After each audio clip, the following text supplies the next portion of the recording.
Hello everyone, welcome back to another video, and today I present to you another Lego creation. It's been, well, kind of a long time since I posted another video. Well, that's because school. A shit ton of schoolwork. But other than that, this actually took me a bit of time to build because I had to redesign this thing multiple times. Now, one of the reasons why I had to redesign it, one of the more, you could say, obvious reasons is that the design simply did not look good to me. I'm pretty happy with this final design, but there are things that I wish to change and might make a newer version in the future. But I'm not very sure about that for now, but definitely might make a newer version, a better version. I just don't know when. Probably not soon, but definitely going to do it. But I say that every time I make a new gun anyways. So moving on, this is the FN Scar 16. The FN Scar 16 is the, you could say, little brother of the FN Scar 17. The FN Scar 17 is much more popular. No, that's not what I mean. It has a much more well-known name, which is the Scar H. And for the Scar 16, it also has a much more popular name, which is the Scar FN Scar L. L meaning light, because this fires a smaller bullet or smaller cartridge than the Scar H or Scar 17. Scar 17 is chambered in 7.62 NATO, and the Scar L or Scar 16 is chambered in 5.56 by 45 millimeter NATO. Now, what is NATO? NATO is, it stands for North Atlantic Treaty Organization. It basically is an organization with a few countries in it, and this is the standard bullet or round they use for their 5.56. So anyways, FN Herstal is the company that made this gun, and it is a Belgium company. I have made a gun from this company before, which is the P90, which is one of the most famous submachine guns. Many people like it because of the cool design. And now one of the reasons I built this gun is, well, I like the design. It looks very cool to me. Funny thing about the building process, I actually intended to build the Scar 17, but I accidentally built the wrong gun. Why? The Scar 17, as you know, it fires a larger cartridge than the Scar 16. So the mag well and the magazine should be bigger. As you can see, the mag well is not big enough for 7.62. And this is the standard size for Lego guns to build for 5.56 bullets. So yeah, I might make a new one, but I don't know. They're basically the same gun anyways, just different bullets. One fires 5.56, one fires 7.62. Now there is another version of the Scar, which is Scar 20. Scar 20 is a DMR version, which is designated marksman.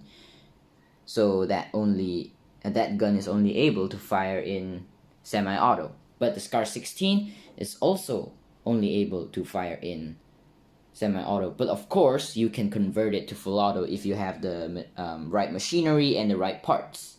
But it comes only with semi-auto if you just buy it from, well, if it's a normal version, if the parts haven't been tampered with. So anyways, I'm going to stop talking about the facts of this gun for now. We'll talk about the build. So as always, we'll start where I started building this thing. So most of the time, I build a assault rifle type of gun. I usually start at the grip. So here you can see a very similar grip from the previous build, the AA-12. Now this is one of the grip designs that I'll frequently use for this kind of gun because it's stable and, well, relatively easy to build, unlike other grips which are a bit unstable, because you know, sometimes you build a Lego gun, you would like to play with it a little. So yeah, finally this time I remembered to include a safety, but it's very loose, so when you're holding it, it's just gonna spin around, but if it's lying down, it's not gonna move all that much. Now if I remember correctly, this is the gun in safety, and this is the semi-auto setting. I don't really remember, but yeah, that's basically it. Now next off, when I build these kinds of guns, after I build the grip, I will move on to the magwell. Now you might notice something, that the magazine is a bit thick, and that's because it is. This is the magazine. It's 3 studs wide at the bottom and 2 studs wide on the top. Now this is one of the newer mag designs I'm going to use for my guns, but not every single one of them. It depends on what gun it is. So this is how I get a 3 wide mag to fit in a magwell intended for 2 wide mags. I basically use this technique here. As you can see, there are jumper plates and they can connect like so. Alright, I'm gonna remove the mag, so yeah. Anyways, interesting thing about the SCAR, I actually wondered why the name of the gun was called SCAR. So apparently it's a short form for Special Operations Combat Assault Rifle. Pretty long name, no wonder why they use the name SCAR. Alright, next off, interesting thing, this gun is gas operated. It's a short stroke piston.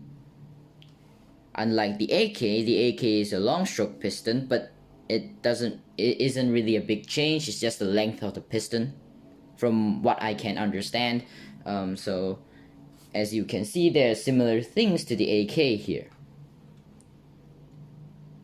So this is the barrel, and as you can see, or if you remember correctly, the AK has something similar like this, but the AK is longer anyway.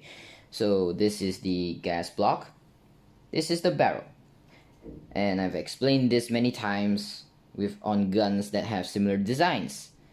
The bullet goes out, of course there's going to be gas, some of the gas goes up here, pushes something, there's a piston here which is pushed by the gas, and the piston pushes the bolt and moves the bolt back.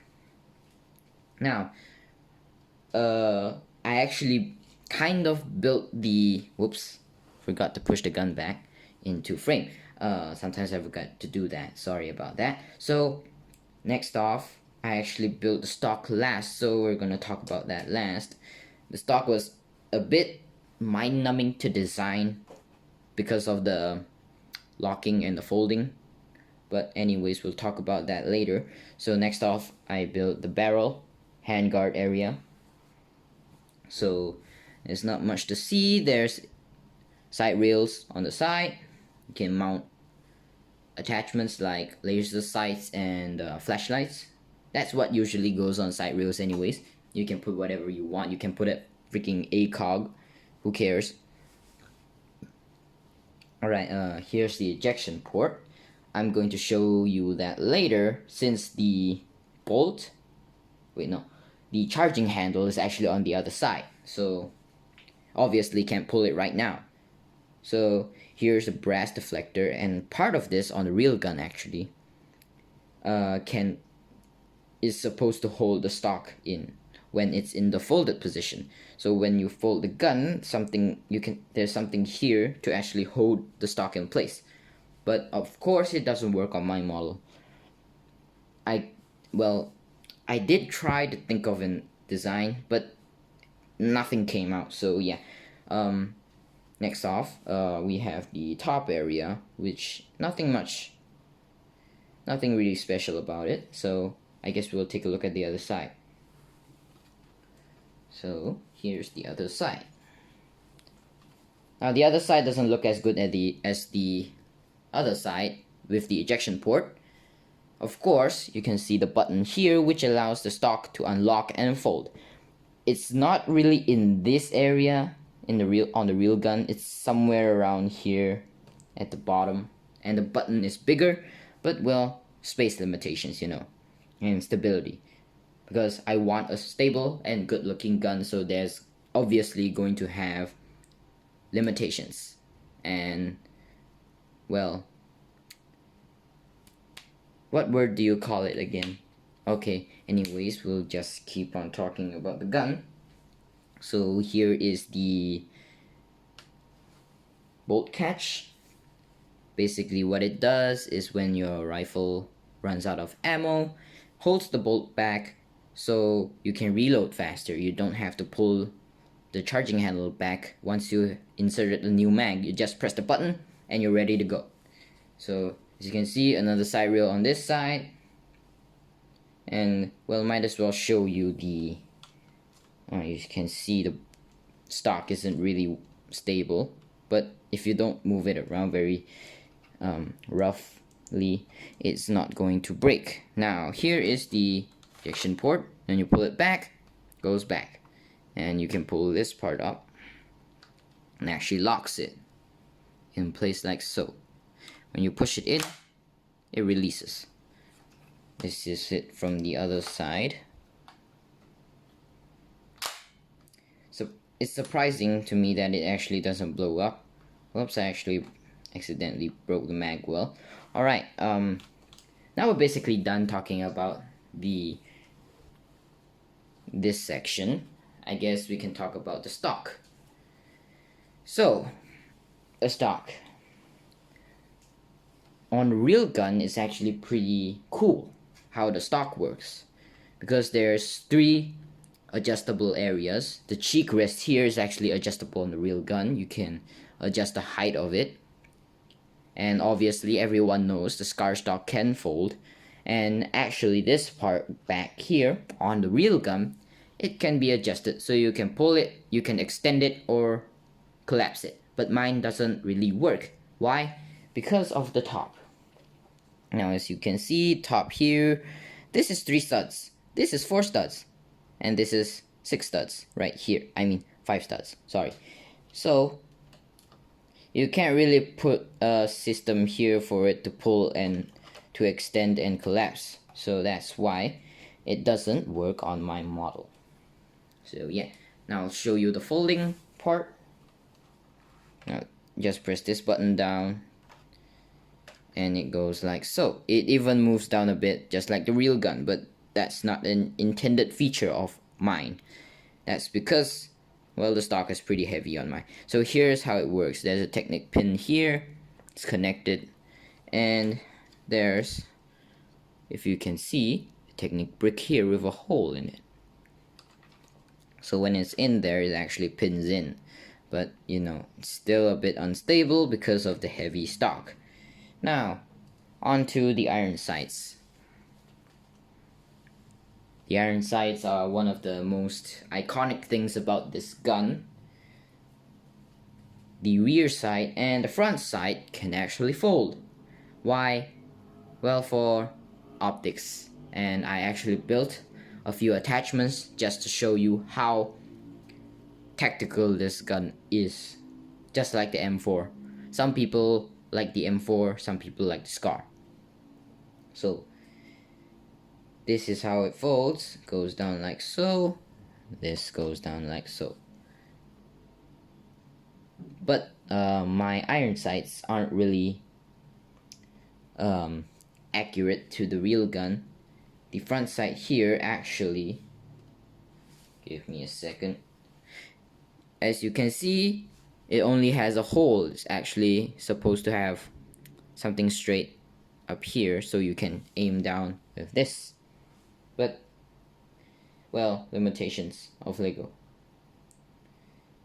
if I build this digitally, it might look better.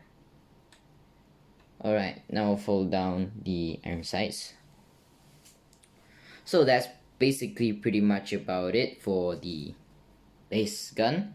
I'm going to put the attachments on and show you how it looks. Alright, now here is the gun with the attachments. So, what we have here, let me put the gun down just to show you is just to make it easier to show you. Right. So here are some of the attachments I've made. This actually pretty cool. Doesn't need to be attached to studs. Actually just slides in, and it doesn't really, if you don't touch it, it won't move. So what this is a rail cover, because on real guns the rails are actually quite sharp and you might hurt your hands if you're not wearing gloves. So yeah, they're there to protect your hands, but not only to protect your hands, it's also to protect the rails. For when you're putting the gun in storage, maybe you don't have any attachments on, you obviously don't want the rails to break, so you can put a rail cover on it to protect it, just like a phone cover or a screen protector. So next off, this is a basic angled foregrip. Wait a minute. Oh, apparently it's missing a part here. Didn't notice that, but whatever. Basic angled foregrip. I like angled foregrips more than vertical foregrips. I don't know why. They just feel more comfortable. And here is a basic red dot sight. It's not particularly based on anything. I just found a few parts, thought the design looked good, and just put it together. Now, of course, you can't really look through it because it has one opaque. Wait, is it called opaque? God damn, my English is becoming worse. I don't remember what it means. So basically, you can't really see through it, but you can still see through it. It's not completely. God damn, I forgot another word. It's a bit foggy when you look through it. I'll just pull it out. There you go. This is how it looks. Not really clear. Oh, so it looks pretty clear on camera. That's weird. So yeah, that's basically it about it for this gun. So yeah, thank you for watching. See you next time. Bye.